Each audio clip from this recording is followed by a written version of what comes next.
이번 시간에는 행동주의 이론과 또 인본주의 이론 그리고 인지이론에 대해서 살펴볼 수 있도록 하겠습니다. 그러면 먼저 행동주의 이론에 대해서 같이 생각을 해보기로 하겠는데요. 이 행동주의 이론 중에서 바로 파블로프의 고전적 조건화, 또 스키너의 조작적 조건화, 반두라의 사회학습 이론에 대해서 학습을 해볼 수 있도록 하겠습니다.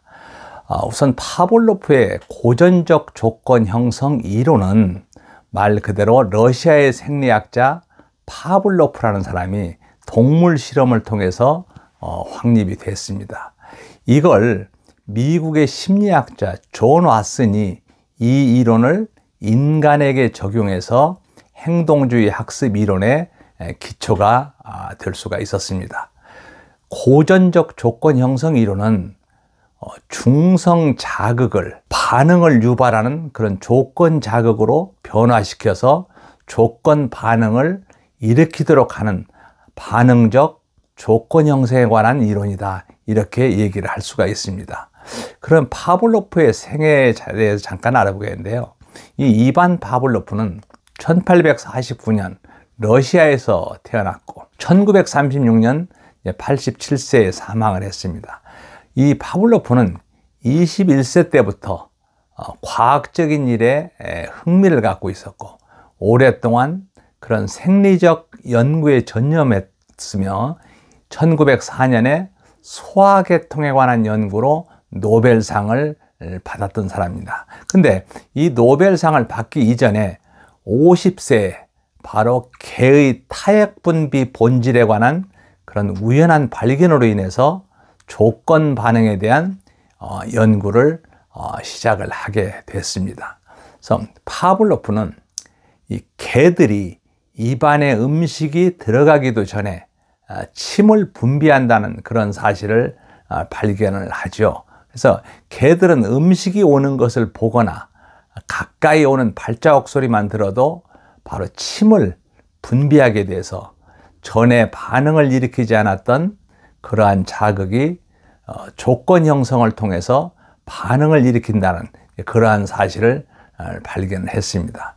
그래서 파블로프는 고전적 조건 형성에 기틀을 마련했고 또 행동주의 학습 이론을 확고한 그 과학적 기반 위에 올려놓은 최초의 학자였다, 이렇게 볼 수가 있죠.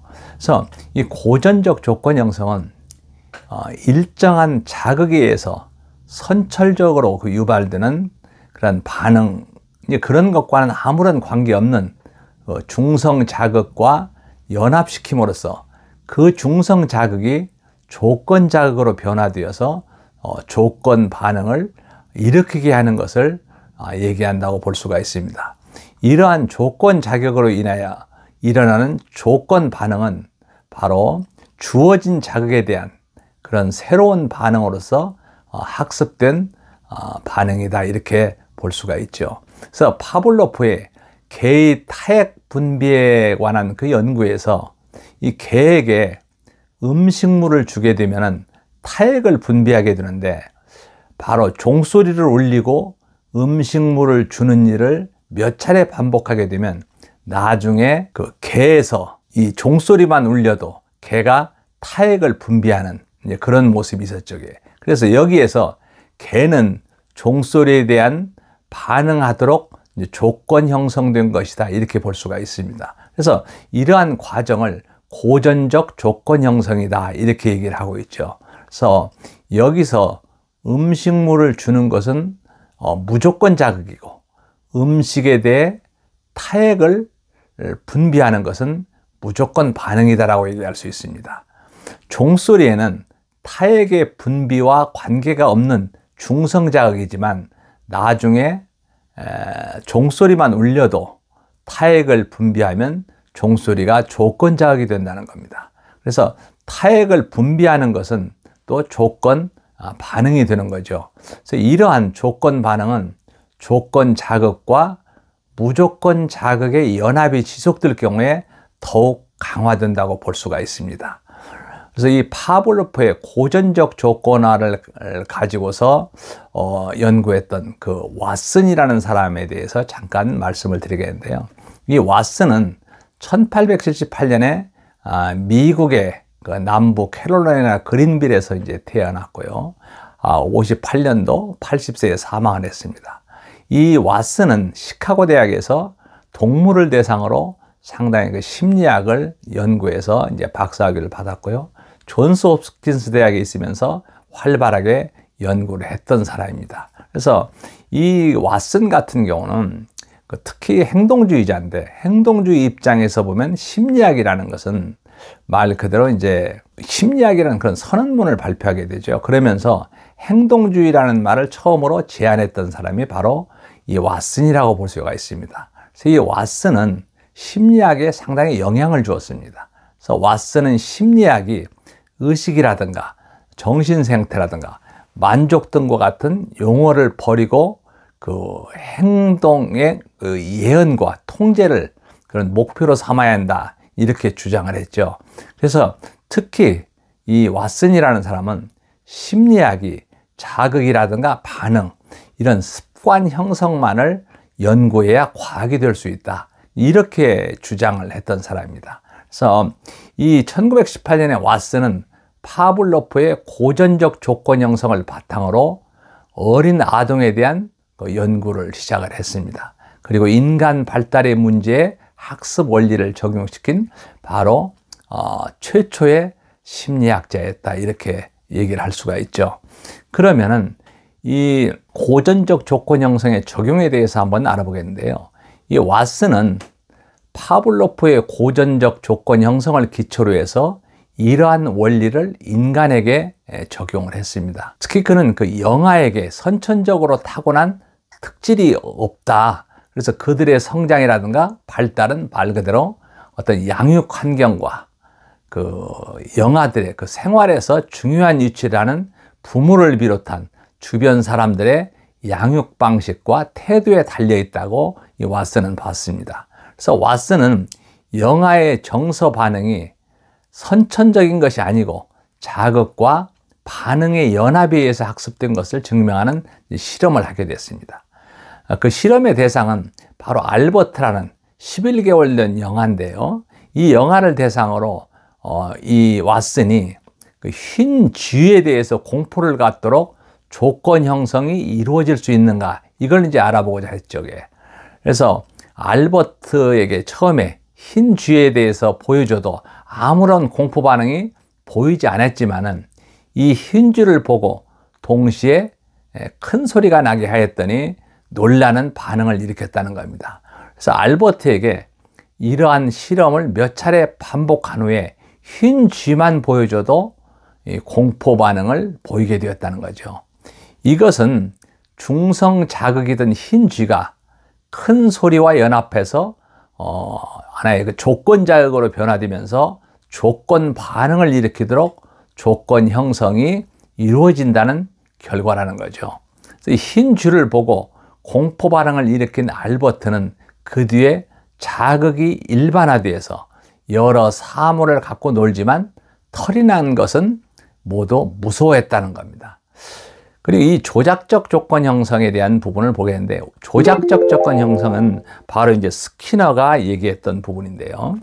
이 조작적 조건 형성 이론은 고전적 조건 형성 이론을 수용하면서 더욱 발전시켰던 그런 이론이다, 이렇게 볼 수가 있습니다. 그래서 인간 행동이 반응 행동보다는 그 조작 행동에 의해서 더 많이 좌우된다고 이 스키너는 보았던 겁니다. 그래서 인간이 자신의 운명을 스스로 결정하는 자유로운 행위자가 아니다. 인간은 그의 행동을 스스로 창출하는 그러한 존재가 아니라 어떤 그 환경적 상태에서 행동 목록을 습득해온 유기체라고 봤습니다. 그래서 개인의 행동은 그 자신이 속해 있는 객관적 세계에서 혹은 과거의 경험 또는 현재의 경험에 의해서 결정된다, 이렇게 본 거죠. 그리고 유전적 요인이 행동에 영향을 준다는 사실은 물론 부인은 하지 않았지만 이런 것들은 조작에 의해서 변형하기 어렵기 때문에 사실 유전적인 이런 부분을 많이 거부를 했습니다. 그래서 환경이 그동안 인간을 통제해 왔으며 앞으로도 통제할 것이라고 하는 점, 이게 굉장히 중요하다는 거죠. 그래서 특정한 행동의 원인이 본능에 있다고 보는 것을 반대했던 게 바로 스키너입니다. 그 이유는 뭐냐면 본능으로만 설명하면 인간 행동에 대한 환경의 인과적 역할과 이 원인과 결과죠. 이런 것들이 무시되는 그런 경향이 있었기 때문이라는 거죠. 그래서 인간 행동은 법칙적으로 결정되고 예측 가능하고 환경적 통제하에서 가져올 수 있다고 이제 가정을 하고 있습니다. 인간은 자유의지를 가진 존재라기보다는 매우 복잡하긴 하지만 틀림없이 인간도 기계다, 이렇게 생각을 하고 있는 게 이제 스키너의 생각이죠.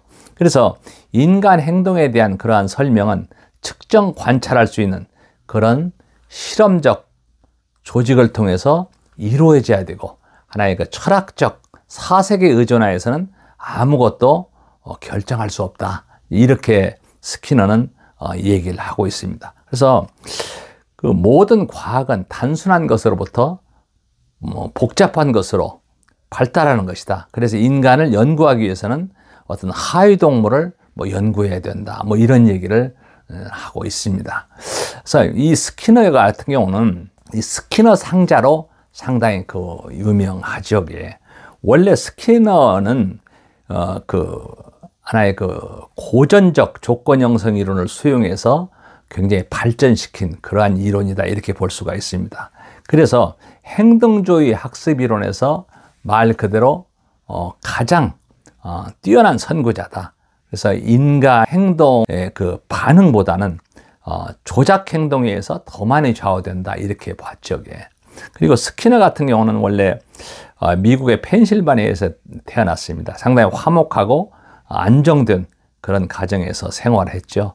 그리고 86세에 사망을 했는데요. 그 스키너 상자로 좀 유명하죠. 그래서 이 조작 행동은 환경을 조작해서 어떤 결과를 가져오도록 하는 행동이라는 거죠.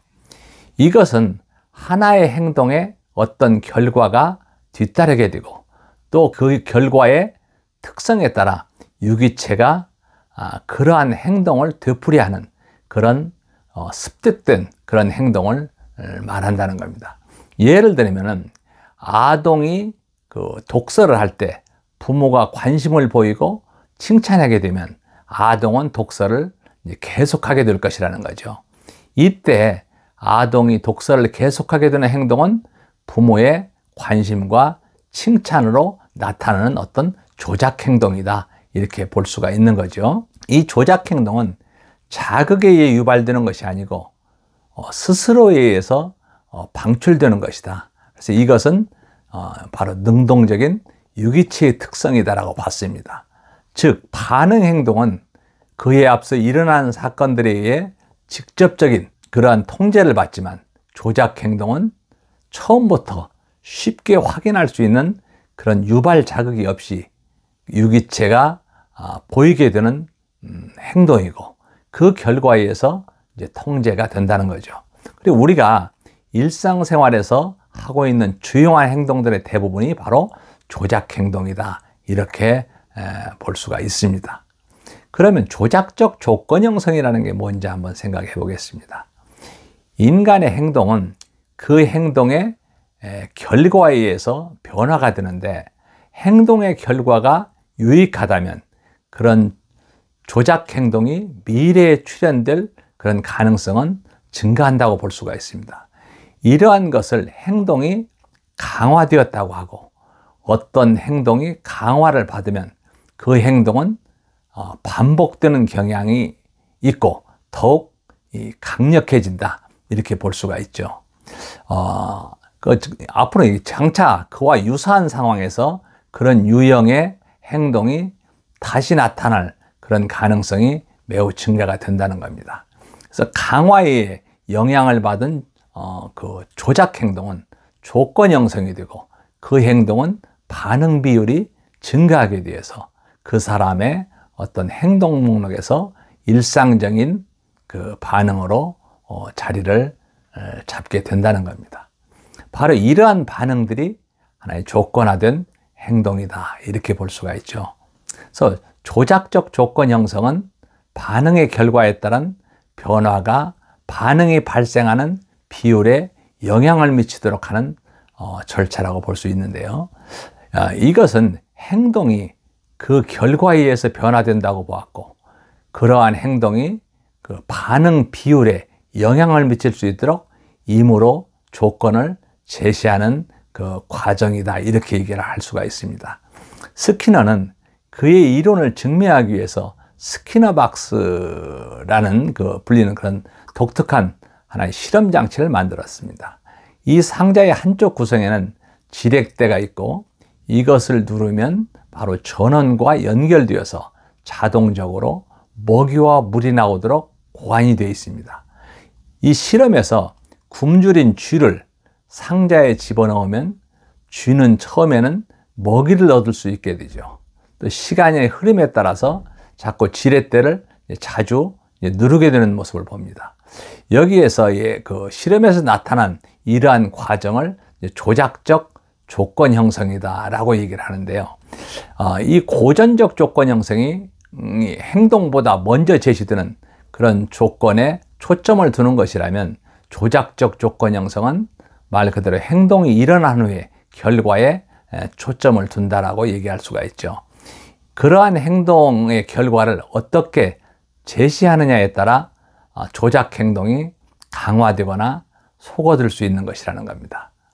이 조건 형성의 원리를 잠깐 보면은, 우리가 강화라고 하는 것은 보상을 제공해서 행동에 대한 반응을 강력하게 하는 것, 이걸 이제 강화라고 얘기하는데, 이것은 행동에 대한 반응의 가능성을 증진하기 위한 어떤 활동이다. 이렇게 볼 수 있죠. 그래서 강화는 스키너의 그 조작적 조건 형성에서 가장 중요한 개념이고, 조작 행동의 발생 가능성과 깊은 관계가 있다. 이렇게 볼 수가 있습니다. 그래서 강화에는 말 그대로 정적 강화와 부적 강화가 있는데, 정적 강화는 반응의 비율을 높이기 위해서 자극을 제공하는 것을 말하고, 부적 강화는 불쾌하거나 혐오스러운 자극을 제거함으로써 반응의 가능성을 높이는 것을 말한다고 볼 수가 있습니다. 이러한 두 가지 강화는 모든 반응의 가능성을 증대시킨다라고 볼 수가 있습니다. 예를 들면 스키너 상자에서 먹이를 제공하는 것은 어떤 정적 강화라고 볼 수 있고, 또 전기가 흐르는 상자에 놓인 쥐가 지렛대를 누르면 전기 쇼크를 멈추게 할 수 있다고 할 때 지렛대를 누르는 행동이 강화되는데, 여기서 전기 쇼크를 제거하는 것은 바로 부적 강화다. 이렇게 얘기할 수 있습니다. 만일 견디기 힘든 추위를 피하기 위해서 운동을 더 많이 한다면 그때의 반응은 부적으로 강화된 것이다 라고 볼 수가 있고요. 또 인간의 많은 행동은 정적 강화의 경우처럼 어떤 결과를 얻을 수 있기 때문에, 또는 그 부적 강화의 경우처럼 어떤 것을 회피할 수 있기 때문에 조건 형성이 되는 것이다. 이렇게 얘기할 수 있죠. 또 속어라는 것은 더 이상 강화되지 않아서 반응이 약화되거나 사라지는 그런 경향을 얘기를 할 수가 있죠. 예를 들면 아동이 단지 부모의 주의를 끌기 위해서 지나치게 운다든가 투정을 부릴 때, 이러한 바람직하지 않은 행동들이 발생할 때마다 주의를 기울이지 않고 계속 내버려둔다면 이러한 행동들은 약화되거나 사라지게 될 것이다. 이렇게 볼 수가 있는 거죠. 특히 또 하나 일반화와 어떤 변별에 대한 부분을 한번 살펴보면, 일반화는 특정한 상황에서만 반응을 보이던 것이 그와 비슷한 다른 상황에서도 반응을 보인다는 거죠. 그래서 특히 이것은 강화된 행위가 다양한 그 관련 상황으로 확장되는 경향이다. 이렇게 볼 수가 있습니다.